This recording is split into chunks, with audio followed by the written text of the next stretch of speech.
I-share ko sa inyo mga kayama kung anong ginagawa ko sa umaga pa lang kung bakit ang bilis ng pasok ng pera sa akin. Siyempre, una, nakikinig ako ng Honey, mga... come to me. By the spell, I set myself free. Yan, nakikinig ako ng mga ganyan. Worries and fear. Hindi naman mga ganyan. Yan. Everyday yan.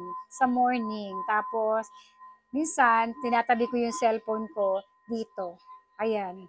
Sa tabi ng aking pera para manifestation, affirmation, lahat ng sa isip mo kailangan positivity, yung matutupad. Isipin mo na ito lang yung pera palapit na sa'yo, ganun. Ito yung mga pangarap mo, yung bagong bahay mo, yung bagong kotse, pera sa bangko nyo, savings nyo, lahat matutupad yan.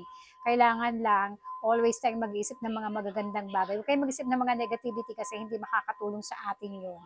So, gawin nyo yan everyday para tabihan nyo ng mga ganito. Yan, kaya na sa akin, money tree, yung aking pera, and then ito, play money ko lang to, manifestation, ginagamit siya manifestation, and yung lucky cat ko na nagtatawag ng swerte. Mahilig ako sa mga ganito. Marami akong mga ganito, mga kayaman para, alam yon, maganda yung pasok ng pera sa amin. Yung gawin natin yan everyday sa umaga. Start pa lang ng umaga gawin.